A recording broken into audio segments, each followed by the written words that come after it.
অনেকে এরকম অনলাইনে শুনছি যে জামাত যদি আসে ক্ষমতায় তাহলে কি আমরা ভ্যালেন্টাইন ডে পালন করতে পারবো? তো এই প্রশ্নটা আমারও কিন্তু খানিকটা রয়েছে। তো বসন্ত এবং ভ্যালেন্টাইনের যে কথাটা বললেন না, আমার ওইটাই মানে আমি আসলে বুঝতে পারবো যে এটা পালন করতে পারবো কিনা আফটার 12 ফেব। কাজ কমে গেছে সেটা আমরা সবাই জানি এবং কি কারণে কমে গেছে সেটাও আমরা জানি। ওপেনিংটা এখন হচ্ছে এবং ওপেনিং এ আমাদের শুধুমাত্র দেখা যাচ্ছে বিকজ ওপেনিং ছাড়া তো আর অন্য কোনো কিছু হচ্ছে না। ওপেনিং ছাড়া অন্য কোনো কাজ হলে পরে দেখা যেত। আর এ বিষয়ে নতুন করে বলবার আসলে কোনো কিছু নেই। দেশের অবস্থা আপনাদেরও অবগত, আমারও অবগত, সবাই জানি। কিন্তু আমরা হোপ করছি, অনেক বুক বেঁধেছি যে শীঘ্রই হয়তোবা দেশের অবস্থাটা ভালো হয়ে যাবে।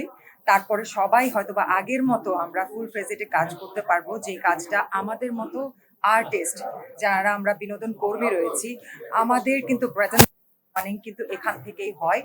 So if we don't work our bread and butter doesn't come, and if our bread and butter doesn't come then we can survive. So আমাদের মতো আর্টিস্টদের বিনোদন কর্মী যারাই রয়েছি আমাদের জন্য খুবই জরুরি কাজের ফ্লোটা এবং রেশিওটা আগের মতো ফিরে আসা, কারণ আমরা যথেষ্ট সাফার করছি। আপনারা হয়তো বা কেউ জানেনই না যে আমরা এক একজন আর্টিস্ট কোন কোন স্ট্রাগলের মধ্যে দিয়ে যাচ্ছি, কিংবা কোন ধরনের সিচুয়েশন ফেস করছি, কিংবা কি ধরনের প্রতিবন্ধকতা আমাদের ফেস করতে হচ্ছে প্রতিটা সময়, হয়তো বা আপনারা জানেন না। এবং বেশিরভাগ মানুষই মনে করে যে আমরা মিডিয়ার পেছনে একটা জাঁকজমকপূর্ণ দুনিয়াতে আছি, আমাদের হয়তোবা কষ্ট নেই, আমাদের হয়তোবা চাহিদার একটা খুব ওইসব বিষয় নেই, অতটা অভাব নেই। কিন্তু আমরাও মানুষ। আমাদের যদি প্রায় 2 বছরের মতো কাজ বন্ধ হয়ে থাকে, একটা আর্টিস্টের জন্য সার্ভাইভ করাটা বুঝতে পারেন তো যে কতটুকু ডিফিকাল্ট হয়ে যায়। We are artist. আমরা কোনো বড় টাইকুনস না, বিজনেস না যে আমাদের কয়েকশো কোটি কয়েক হাজার কোটি টাকা আছে এবং আমরা এটা বছরের পর বছর পায়ের উপর পা তুলে বসে খেয়ে উড়িয়ে যেতে পারবো। সো কাজটা হওয়াটা খুবই জরুরি। আশা করছি যে সামনে কোনো নির্বাচিত সরকার যদি আসে, সেই সরকার এই পুরো দেশটাকে, শুধুমাত্র আমাদের আর্টিস্টদের কাজ হচ্ছে না তা নয়, সবার কিন্তু entire country people are suffering. এবং প্রত্যেকেরই বিজনেস বলেন, যে ধরনেরই ব্যবসা থেকে থাকুক না কেন, প্রত্যেক রকমের ব্যবসায় কিন্তু ক্ষতিগ্রস্ত হয়েছে, প্রত্যেকেই ক্ষতিগ্রস্ত হয়েছে। তো সবার যেন জীবনটা আবার ফিরে পায় এবং সবাই আবার কাজে সচ্ছলতা ফিরে পায়, এটাই কামনা করবো। মতামতটা যেমন দেখেন যে আমাকে অনেক দিন পরে দেখেছেন আপনারা, তাই না? এর মাঝখানে অনেক ওপেনিং হয়েছে, অনেক কিছু হয়েছে, কিছু কিছু জায়গায় হয়তো বা দেখতেও পারতেন, কিন্তু না দেখার কারণটা কিন্তু এটাও একটা নিরাপত্তা। কারণ এমন এমন লোকেশনে, এমন এমন জায়গায় হয়েছে যখন আমি নিজেকে ওই জায়গাটায় নিয়ে যাওয়াটা সেফ বলে মনে করিনি। কারণ যেসব আর্টিস্ট, বড় বড় আর্টিস্টদের সাথে এবং অনেক বড় সেলিব্রিটি, তাদের সাথে কিন্তু মব অ্যাটাক হয়েছে, আমরা এটা দেখেছি। একটা আমরা বলি কি, এটা মবের রাজ্যে পরিণত হয়েছে বাংলাদেশটা। সো এই মবের রাজ্যে কখন যে কার উপর এই হামলাটা হয় এটা বলা যায় না। যার কারণে কিন্তু আমিও অনেক জায়গায় যেতে না করে দিয়েছি, আমি ডিনাই করেছি যে ওই জায়গায় আমি যাব না, বিকজ আমার কাছে মনে আমার নিরাপত্তাটা সবচেয়ে আগে জরুরি। এবং সরকার যখন ব্যর্থ হচ্ছে আমার নিরাপত্তাটা দিতে, তাহলে আমার নিজের ঘরে বসে থেকে নিজের নিরাপত্তাটা নিজের এনশিওর করতে হবে। তো এটা খুবই দুঃখজনক একটা বিষয়।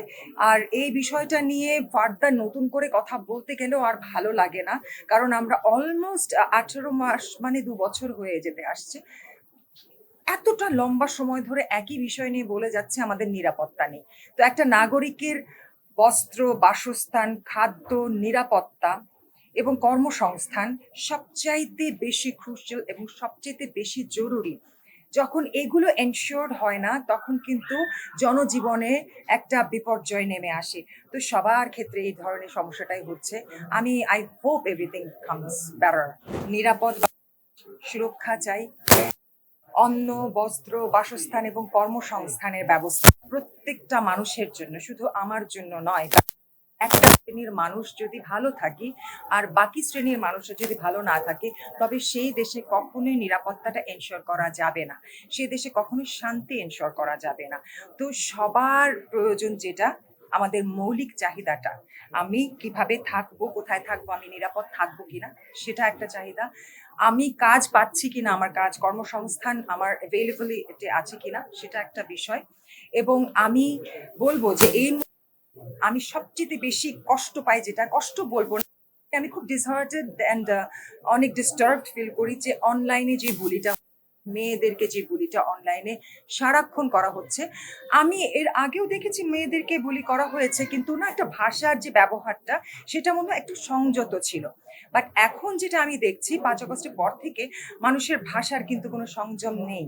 মানুষ এত নোংরা চবর্গীয় শব্দগুলো ব্যবহার করে মেয়েদেরকে যেভাবে সম্বোধন করছে, যে গালিগুলো দিচ্ছে, এগুলো আসলে খুব আপত্তিকর। এবং এই জায়গা থেকে নারীদেরকে সুরক্ষা করার যে একটা বিষয় না, একটা অনলাইন আমাদের যেটা ছিল আগে সাইবার ক্রাইম ইউনিট, সেরকম একটা ইউনিট এবং এটার ব্যাপারে একটা আইন প্রণয়ন হওয়া, যে সাইবার বুলিং যারা করছে তাদের বিরুদ্ধে একটা আইন প্রণয়ন হওয়াটা খুবই জরুরি বলে আমি মনে করি।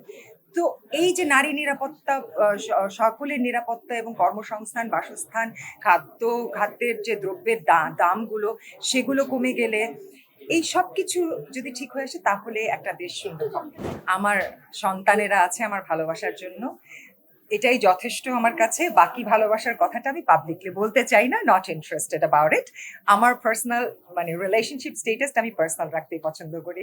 বসন্ত নিয়ে আমার প্ল্যানটা আসলে কোনো কিছুই নেই এই মুহূর্তে। বসন্ত এবং ভ্যালেন্টাইন নিয়ে কোনো প্ল্যানটাই নেই, কারণ আমি ওয়েট করতে চাচ্ছি till the election is over, then will get to see what happens and probably we'll understand, we'll be able to do any functions, any program or anything at all. তা না হলে আমি জানি না, অনেকে এরকম অনলাইনে শুনছি যে আমার যদি আসে ক্ষমতায় তাহলে কি আমরা ভ্যালেন্টাইন ডে পালন করতে পারবো। তো এই প্রশ্নটা আমারও কিন্তু খানিকটা রয়েছে।